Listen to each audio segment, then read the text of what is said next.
everyone, I am Ashley Bible from Building Book Club. I am a high school teacher in Tennessee, and all of my friends and my students can tell you that I am a huge Harry Potter fan.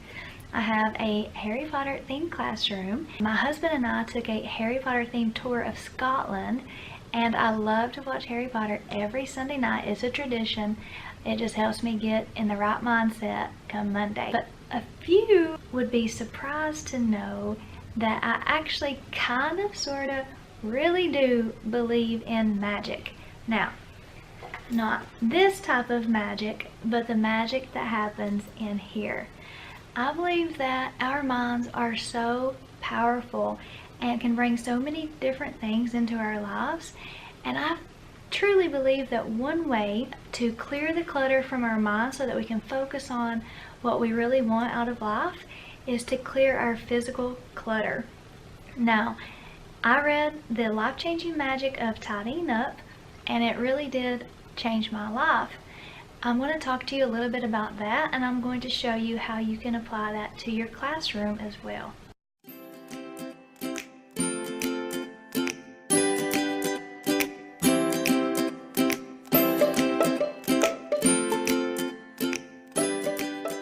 As a single teacher, I was able to purchase my first home. If you knew the property prices around here, you wouldn't be surprised by that, but some in big cities would. Anyway, it was a 3-bedroom, 1.5 bath house, and it had a full basement. Once I moved into that house, I proceeded to fill it to the top, brim full, the basement, everything cluttered up. I was a huge crafter. I had an entire bedroom dedicated to my crafts. I had an entire bedroom that I used basically as a walk-in closet. Like, it was kind of crazy town.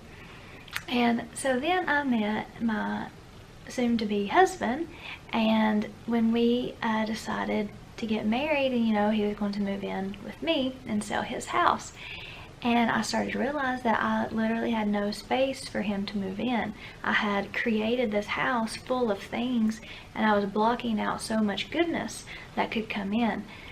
So I decided to declutter then, and that was the first phase of my decluttering stages. So after I decluttered the house and he moved in and everything, we started talking about our dreams for the future, and this idea of a sabbatical kept coming up, and we would talk about how we could make that happen. We wanted to travel, we wanted to do all these things, but we were both trying to do this on, teachers' salaries. So we decided that if we were going to make this happen, we were going to have to downsize. And that's when I read The Life-Changing Magic of Tidying Up. I cannot recommend this book enough, especially if you're watching this video and you're going to do these steps I'm telling you. Read the book. It will change your life, I guarantee you. I read that book, and for the first time in my entire life, I was able to get rid of things without guilt. I was able to better realize what brought me joy and what I needed to have around me to be joyful, which wasn't too much. We proceeded to sell or donate half of our belongings, and we moved into this little tiny cabin out in the woods. It is surrounded by nature. It has a creek in the backyard. It is gorgeous. I decorated exactly how I wanted to. I put things in there that brought me joy, and there's no room for things that don't bring me joy. There's no room for clutter. There's no basement to pile stuff up in. Because of that move, so because of downsizing and moving there and stop buying stuff that didn't bring me joy, we were able to both, he and I, take a year off last year and travel.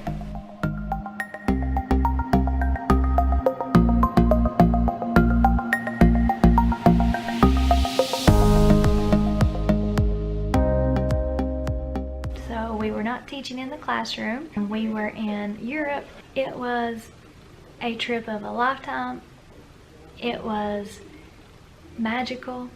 It was everything we had dreamed it would be, and it was all made possible because we decided to make it happen. So that's how the book changed my life, and After reading it, I decided to apply it to my classroom, and as you will see in this video, I'm still working on the classroom part. It's decorated beautiful, it brings me joy, but I had a lot more clutter in the cabinets than I thought I did when I started making this. So you'll see that. But the same concepts apply to your classroom. You have to think about, what do you want your classroom to feel like? What will bring you joy inside your classroom? What will bring your students joy? What do you want them to act like when they come into the room? What do you want them to see? What do you want them to not see? Do you want them to be at peace, or do you want them to be kind of all over the place with clutter everywhere? What do you want? That's what this is about. It's about creating a classroom and a life that you want, that brings you joy. I hope you enjoy it.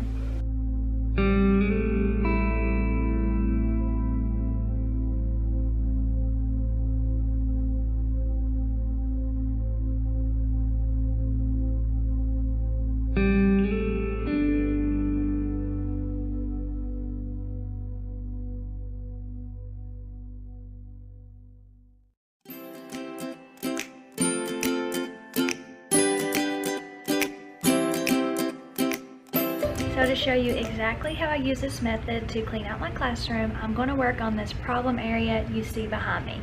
I have a closet, shelving, drawers, and of course my bookshelf over here.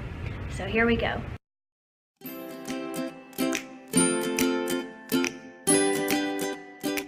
Okay, about 10 minutes later, that's all it took.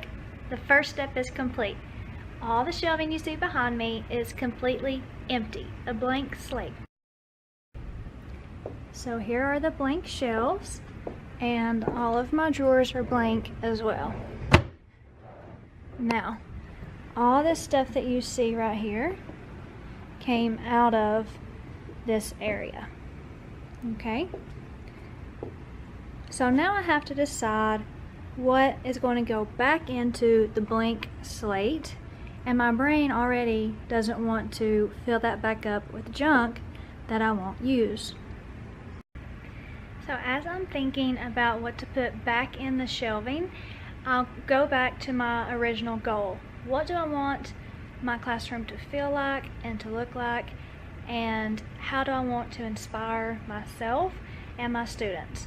So I'm going to go for those items first, the ones that I know will be productive to meet those goals. Okay, so here is a really good lesson from the book. Do you see these coffee cans here? I've had these since I was a brand new, broke teacher. And they are fine. I've always used them to store these markers, and they work fine. But you can see they still have the sticky part of the coffee label on there. And even though they're fine and they've worked well, I do not love them nearly as much as I love these little $1 buckets. I just think are so cute. I can carry them around like this and hand out supplies. So what I'm going to do is I'm going to go spend another $6 and get me 6 more buckets like this, so that I can tell these coffee cans goodbye. They've served me well, but they don't bring me joy anymore. Okay, so I have cleaned so much stuff out, I've thrown so much stuff away, and I have organized and put back things that are useful and that bring me joy or my students joy. But now I'm at a pile that all of you will get to during your clean out process, where you don't know what to do with it.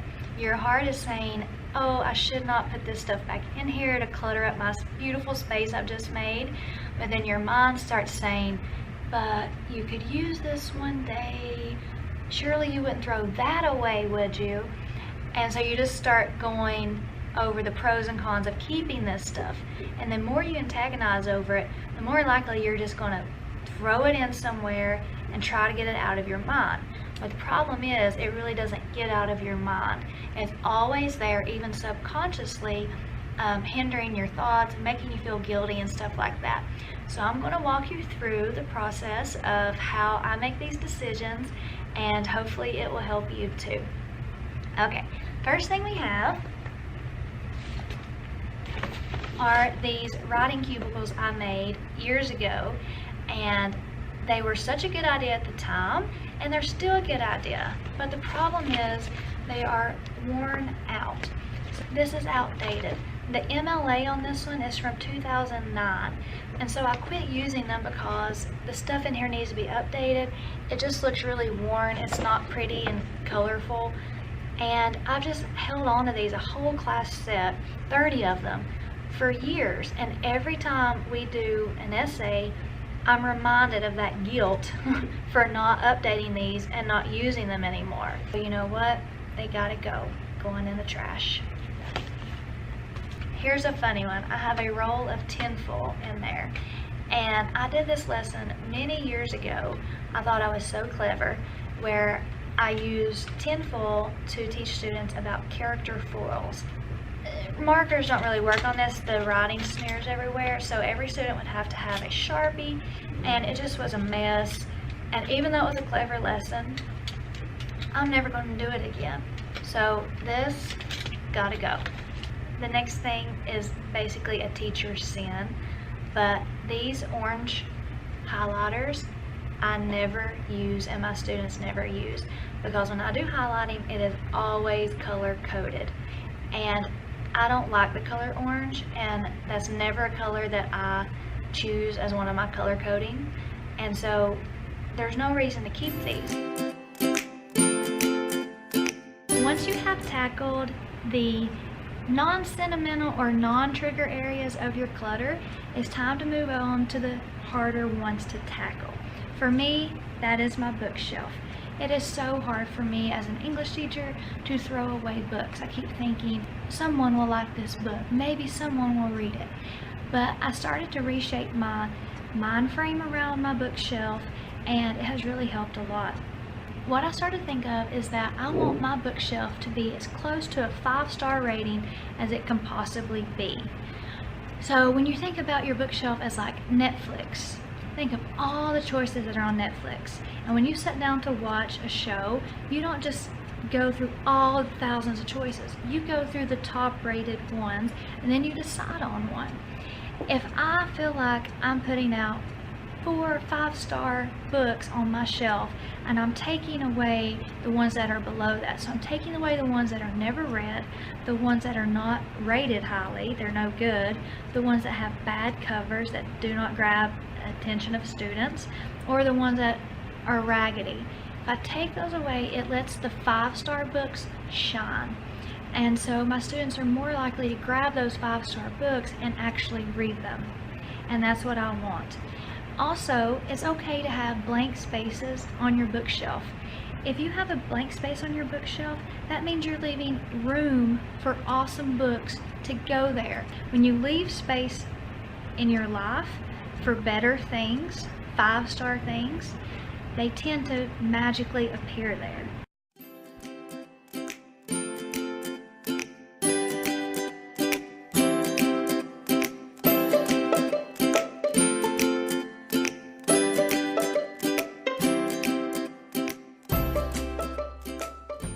So once you clear the clutter and have your nice clean space, now comes the fun part. You get to add joy in your classroom. It's not about not having anything on your desk and just being minimal. It's not about that. It's about getting rid of the stuff that doesn't bring you joy and bringing in or highlighting the stuff that does bring you joy. Stuff that makes you happy, stuff that makes your students happy. And so I'm going to show you some of my joyful items that I choose to highlight on my desk.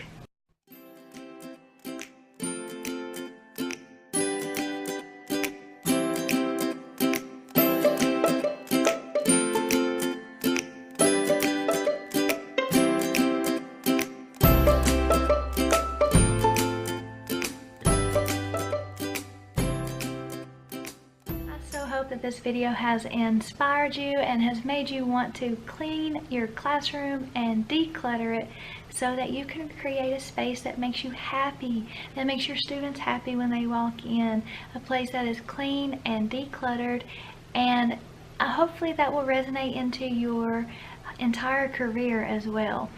Once you clear the physical clutter away, then you can start to clear the mental clutter away. No matter what you want to do with your life, with this career, you have the space to think about it, and hopefully there is no kind of subconscious clutter around your room that's holding you back anymore. No more guilt, and just a clean slate for the rest of your career.